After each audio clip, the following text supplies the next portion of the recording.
So today, let's discuss some of the reasons why Kenyans in diaspora do struggle. And this is not only Kenyans, but Africans in diaspora. Why do Africans in diaspora struggle financially, and why are they poor? Even though most of you don't believe when we say sometimes we don't have money. So when someone in diaspora tells you, I don't have money, you don't believe them. When someone in the US tells you, I don't have money, you don't believe them. Now, today I want to tell you clearly why you could find that people in diaspora actually might struggle even more than some people at home, more than most people at home sometimes. So, listen to this with an open mindset and let me know what you think if you're in the diaspora. Let me know what you think if you are outside and you have maybe experienced this or you have any ideas about this. Let me know. The first thing, we come here and we start from a very wrong footing, by the way. When you come to the capitalistic system, it's not like you're in Kenya or in Africa. Things are different. There is already existing institutions and structures that you have to fit into. And sometimes fitting into those institutions takes time. It also doesn't favor you because, of course, there are things like racism that we can't just sweep aside. These are structural racism. I'm not talking about racism in the streets whereby someone is calling you a name. It doesn't matter. I'm talking about systems designed to make sure that you don't get to certain levels. Even though we break them, we break these ceilings and we get there. I'm one of them. So what I'm saying is that we come and we are already from a wrong footing. You're already coming from a disadvantaged place. Like someone like me, you were born in some village in Kenya. Nobody even knows the name of your village, right? You are speaking completely different language. And then you have to learn just the language itself, right? You just have to learn the language itself. Get to that level whereby you have at least certificate or papers that can bring you over here. Like me, I came on scholarship the first time. That can bring you over here. Then you have to get into class with people who have been here, who have been working, who have like a soft landing. They have a very good start. So it's like you're in a race, but people have gone 10 laps and you're just starting your first lap. What happens? You will struggle to catch up. That's the fact. So you're going to have to work 10 times harder for you to catch up with these people. That's the first thing. So we're coming into institutions that have been built already. We're coming into structures that are already built. And that makes it extremely, extremely difficult for us to actually go through the system. The other thing is that the mindset, when most people come here, they want to start doing jobs that they find people that they know doing. So you come into a country, you find people are cleaners, or you find people are carers, you find people are maybe drivers, and people are taxi drivers, for example. And then this is one sector where you want to get into, because I always say one thing, the people who receive you when you come abroad will determine where you go to in that country and how far you go. Because they basically, it's like when you come in, you're like a child. So they put in that information, you're like an open slate. They are writing the first information. They're writing the first beliefs in your head. What happens? You tend to believe in what they tell you more. And you see all of them doing the same thing. You're thinking, who am I to come here in this new system that I don't understand and think that I can always go as high as possible? It limits you. So be careful with the people who receive you, people who bring you, people you spend time with when you come abroad. That's another reason why most people in the diaspora are poor, because they don't know any better. You are brought in by carers. As a carer, you think that's the only thing that you can ever do. You don't want to move in and look at other opportunities because you don't believe in that. So you want to be in a position to think outside what you know. We never think outside what we know. We try to be very safe in terms of, oh, these are the safe fields for Africans. These are the things that Black people do. These are the things that Africans do. That will extremely limit your progress. And that's why most of people will struggle financially speaking. Then we have this issue of debt. When you come here, back in Africa, you buy everything. You spend your money, you get your money, then you spend it. There's no debt. There's no one giving you a TV, a phone, laptop, and everything, or a car, everything on debt. No one is ready to just give you debt like that, even though that's now happening to some level in Kenya, for instance. But no one is ready to give you debt. It's such a short notice without any kind of check sometimes, or very limited check when you're new. So you come in here, you take loads of debts, you get into these debts that you can't pay, you've not done any financial literacy, you don't understand the system. What happens? You get deep into the system, then the system catches you. You get trapped into the system. Because if you have debts in the system, you will have to work in the system to make those debts, to make sure that those debts are paid. So you get trapped into the system. And the moment you get trapped financially speaking in a debt cycle, it takes maybe 6-7 years out of your time. By the time you realize and start working on it, it takes you 6 or 7 years to get out of it. Sometimes debt records even stay longer than you can imagine. So that already puts you in a much more disadvantaged position than you were before when you came.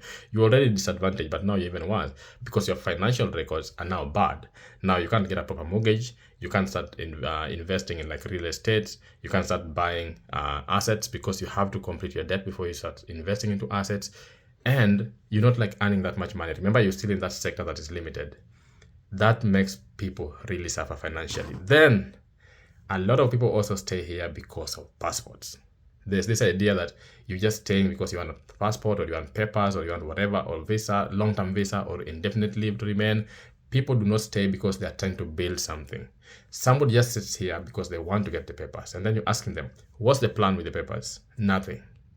Nothing. There's nothing that getting a paper or a passport of a different country is going to change apart from giving you the freedom to travel. It's good to have. It's amazing to have. But if you don't have a plan with it, and I've seen many people receive that paper and they still continue doing the same jobs that they do. So you are thinking that if they got the papers, it would even at least allow them to go into other industries, explore other careers, explore other options like businesses. They don't.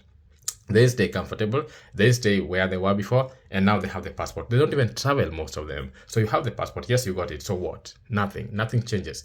And a lot of people have actually been caught into that web of, oh, I'm waiting for my papers, I'm waiting to get a passport, to get an indefinite leave to remain, to get permanent residency. Who cares about you having a permanent residency if you can't even feed yourself properly, if you can't have proper economic conditions, if you can't grow financially speaking? So you're getting to 40, 50s, you're waiting for your papers. For what?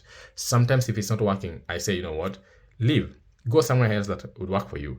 Don't stay in a country just because of papers. Very important. Then, a lot of people don't want to start businesses. So we come here and we think this is the price. A lot of people, when they come to US, UK, Western countries, or even anywhere, any other country, they think coming there already is the price. I tell people, that is not the destination. The destination is economic development, economic growth. Don't come here and think that that's the end of the game, right? So you are proud that you are abroad. You are in the US, you're in the UK, you're in Australia, you are, I don't know where. You're thinking that's the end of the game. You will suffer. You will be poor. And you will be having that name of being in the US and you have nothing to your name. Being in the UK and you have nothing to your name. So we have to change our mindset in terms of this is not just coming over. It's not the destination. The destination is coming over to change your situation. Change the situation of the people you left back, right? You have to be very intentional about that so that you don't get into this web of, oh, I'm abroad. Who cares if you're abroad? We don't care. We care about seeing some changes in your life. We care about seeing you developing yourself. Maybe helping some people back at home, bringing them abroad, helping your parents. We care about that, definitely. Then we also have black tax. We have family demanding. Sometimes you come here, you're studying, you're doing your masters. They don't even know you're doing your masters. They think you just came in here and you started making money.